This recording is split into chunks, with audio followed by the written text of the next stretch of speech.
From the deep Kentucky forests emerged a woman of purest blood, who with her own brother would bear 14 children. What course of action remains for a person when the discovery is made that their own family conceals secrets of such profound depth that the very foundations upon which society itself is built could be shaken? Rarely do the stories kept by the Appalachian Mountains reach our ears, so often are they lost between the isolated valleys and communities that exist on the very fringes of time itself. A case that for almost 2 centuries remained buried in the shadows is what I will reveal to you today. More than a simple woman of the countryside was Martha Sullivan. The weight of a family tradition that defiantly challenged both the laws of nature and the statutes of society was what she carried within her womb. Your vision concerning the limits of family loyalty and the terrible price paid by those born as fruits of pure blood may be forever altered by what you will discover in the coming minutes. Should your enjoyment extend to historical investigations that tear away the veil from the darkest truths of the human condition, making visible the rot that few dare to examine, then the immediate subscription to this channel is an absolute necessity. Prepare your mind to receive a narrative so rarely spoken outside the tight, closeted circles of academia. A testament to how powerful witnesses like extreme isolation and grotesquely distorted beliefs can be in creating generations marked, one after the other, by a devastating and cruel genetic legacy. Where the sun only rarely manages to penetrate the dense canopy of trees over the green hills and deep valleys of Kentucky, there now exists little more than a collection of rotting boards and haphazardly stacked stones. These are the last, silent traces of the Sullivan property, established in the year 1798, a place that even to the present day the inhabitants of the region will actively avoid. As if the very earth still holds the memory of the children born there with incomplete minds and deformed faces, the wind that blows through the ancient oaks seems to carry with it faint, mournful whispers. It is not merely the remains of a house that we contemplate when we look upon these ruins. We are, in fact, standing before the physical testimony of a terrible philosophy, the dreadful belief that the purity of the family's blood must be preserved, no matter the ultimate, horrific cost. While the family patriarch, Ebenezer Sullivan, proudly proclaimed, "Our blood will remain as pure as gold, untainted by outsiders," the farm, far from the thunder that often punished those mountains, was accompanied not by sounds of industry but by the muffled cries of infants born with malformed hearts and extra fingers. The dark clouds that gather once more above the ruins serve as a grim omen of what is to come in this harrowing tale. The Sullivan property itself stretched across approximately 320 acres of rugged, unforgiving land within the mountains of Harlan County, Kentucky. A 2-story wooden house containing 8 rooms rose arrogantly from the center, surrounded by a collection of barns, stables, and smaller huts meant for the hired workers who never stayed more than a single season.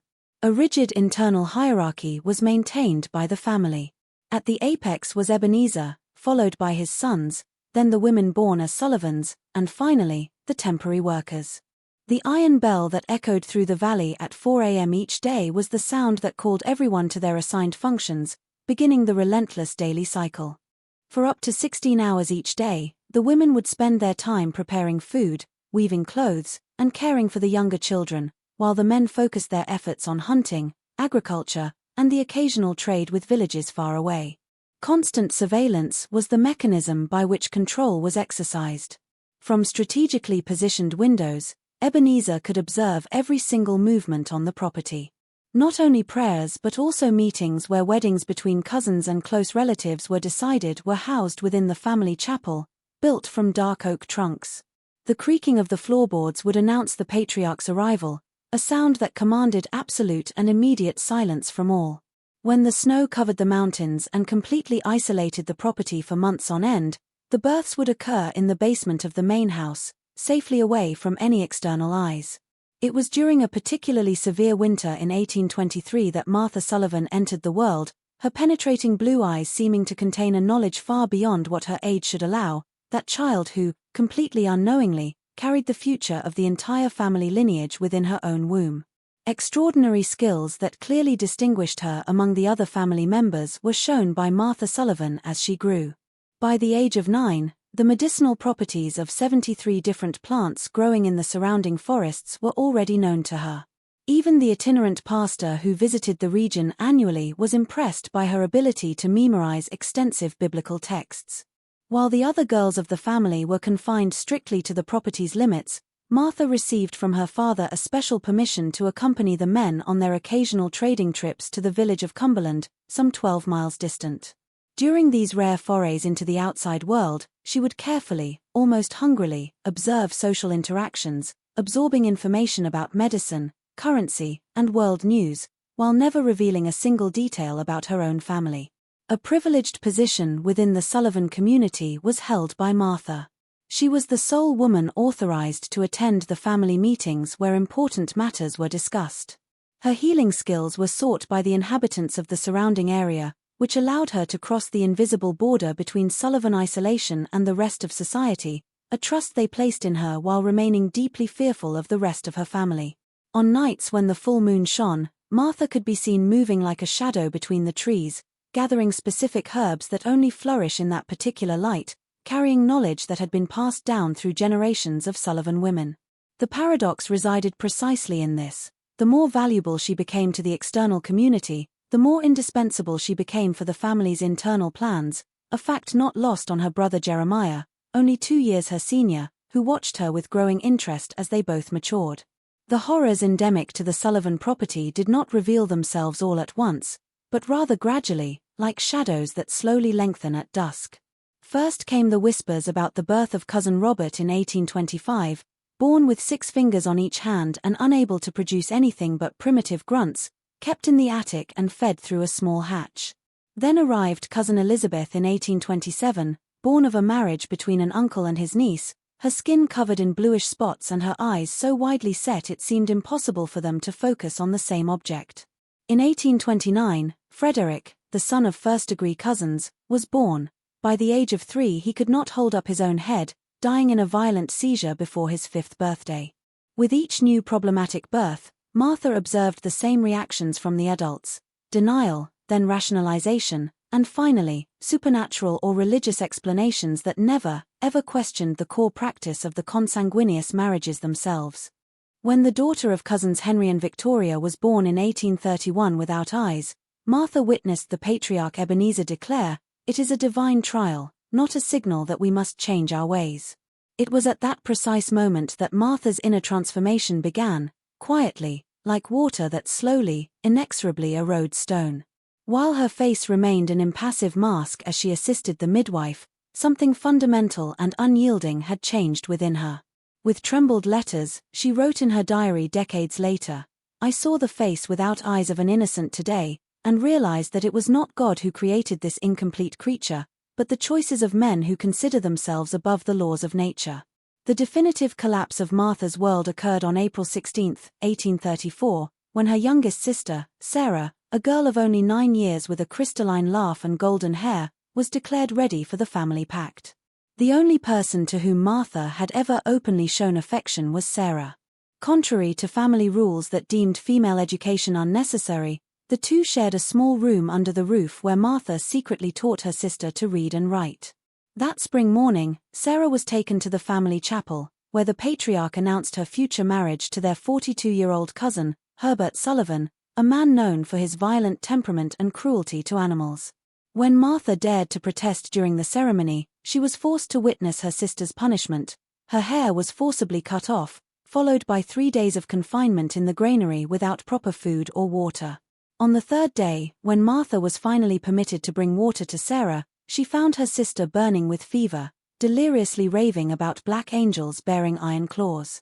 For 72 uninterrupted hours, Martha applied cold compresses and prepared medicinal infusions, holding the small, warm hand between her own. At dawn on the 4th day, she felt Sarah's fingers relax in her grasp for the final time. Without shedding a single tear or offering any external sign of mourning, Martha washed her sister's body with water infused with wild roses, wrapped her in the white linen that had been meant for her own wedding bed, and placed a small cloth doll, the last secret gift for Sarah, next to the body before burial. That night, alone under a canopy of cold stars, Martha took a silent oath before the simple tomb. For every tear not shed, for every scream that had been suffocated, there would be a reckoning. A system of mutually reinforced authority is what supported the entire Sullivan property. At its center ruled Ebenezer Sullivan, then 63, who wielded a firm hand and distorted biblical passages to justify the isolation and internal marriages. His firstborn, Jeremiah, 25, was the one who performed physical punishments, having developed particular methods that left no visible marks, such as using wet towels to discipline transgressors. The financial aspects were supervised by Uncle Thaddeus, Ebenezer's younger brother, who made semi-annual trips to sell the property's goods and buy supplies, occasionally bringing back desperate women from distant villages to partially renew the family blood. A complicit Reverend Blackwood, not a relative but compliant for convenience, visited quarterly to officiate unions and baptisms, receiving generous compensation for his silence. An irreversible point was reached during the celebration of Ebenezer's 65th anniversary in October of 1836.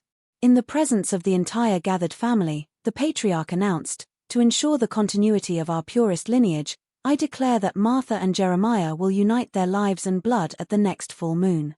Martha, then 19, watched her brother's face break into a smile as their relatives applauded.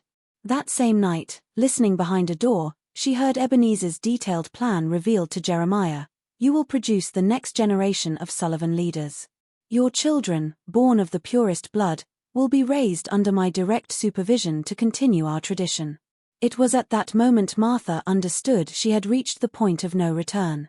It was not merely her future at stake, but that of generations yet unborn. On November 7, 1836, Martha was subjected to the purification ritual that preceded all Sullivan marriages. Bathed in herbs and naked, alongside 3 older women of the family, she remained silent as they sang old songs brought from the British Isles. Her long brown hair was braided with white ribbons symbolizing purity, while Aunt Agnes whispered instructions about her marital duties, the graphic details of which made her stomach turn. Dressed in a white nightgown made especially for the occasion, she was led to the center of the family circle where Ebenezer and Jeremiah awaited. The patriarch held her right hand and his son's left, lifting them above his head as he proclaimed, "This blood belongs only to the Sullivans, will remain among the Sullivans, and will generate new Sullivan." The ceremony was abruptly interrupted when Martha fainted suddenly, collapsing hard against the wooden floor.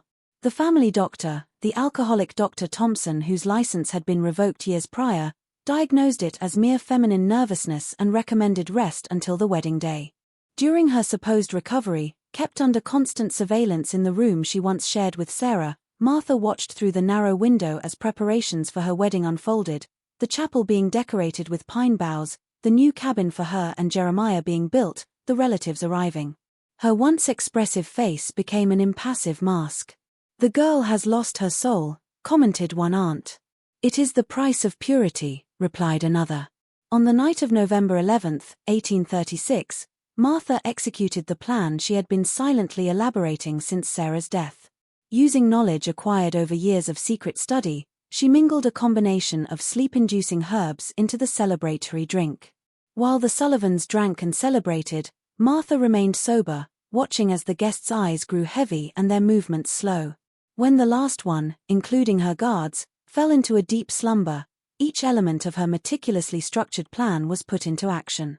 First, from a hiding place under a loose floorboard, she recovered a small bag of gold coins collected over years of secretly selling medicinal herbs.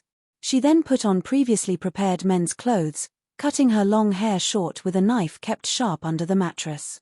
She gathered a group of 5 children, all born with deformities from consanguineous unions and kept hidden around the property. With silent, precise movements, she led them to the stable where 2 horses were already saddled.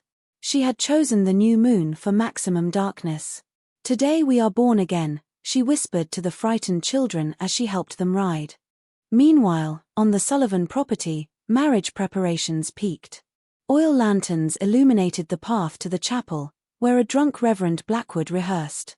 In the bride's quarters, aunts arranged the white dress over an empty bed.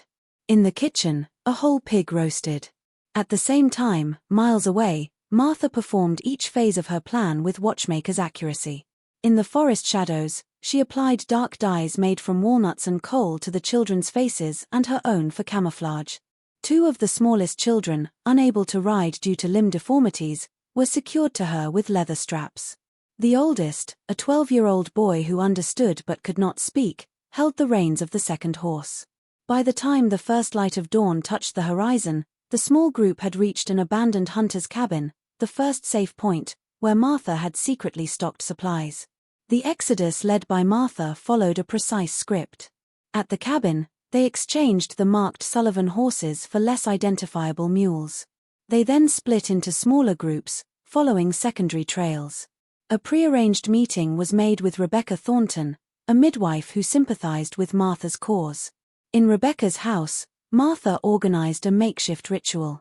She cut a lock of hair from each child, burning them along with the wedding dress she had secretly taken, mixing the ashes with soil and planting a young oak tree. "This tree marks the end of one cycle and the beginning of another," she explained. The plan included handling resistance. For a girl who refused to leave, she sang lullabies. For a boy who tried to flee back, she offered him a choice, the first any Sullivan had ever received. When they left, they formed a small column, Martha at the head, each child carrying a single personal object, Rebecca at the rear. In the distance, smoke still rose from the Sullivan property. News of the events spread like wildfire. The Harlan County Sheriff, initially reluctant, was forced to act when fire consumed part of the property. His official report described damaged structures, individuals in a comatose state, and the disappearance of Martha Sullivan and 5 children. Correspondence between authorities revealed alarm, calling the case a threat to social and moral order. By December 1836, 3 other isolated properties with similar practices reported analogous events: missing children, exposed documents. A Sullivan method was born. The state's response was severe. In March 1837, Governor James Clark secretly authorized a special force of 6 rangers, led by the relentless Captain William Harrington, to track the group. Using techniques for hunting fugitive slaves, they gradually closed in. The first children were captured in April. A merchant's betrayal in June revealed they had crossed the Ohio River. The final betrayal came from Reverend Michaels, who gave up their location under pressure. The decisive confrontation occurred on August 17, 1837, in a cabin near Cincinnati. Reports describe Martha, realizing they were surrounded, helping the last 3 children escape through a tunnel while she remained to delay the Rangers. When they broke down the door, they found her calmly seated at a table, the Sullivan documents organized before her, an empty poison bottle in her hand. Her last words, recorded by Captain Harrington, were, "Sullivan blood now runs free around the world. You will never find them all." In the decades after her death, Martha Sullivan's story evolved from family scandal to regional legend. Hunters swore they saw a woman with short hair guiding children on moonless nights. Midwives discreetly protected deformed newborns, citing the Martha Way. Families practicing consanguineous marriage reported night visits from a female presence, leaving small cloth dolls like the one she placed in Sarah's coffin. The Sullivan family record book, partially burned, ended up at the Kentucky Historical Society by 1867.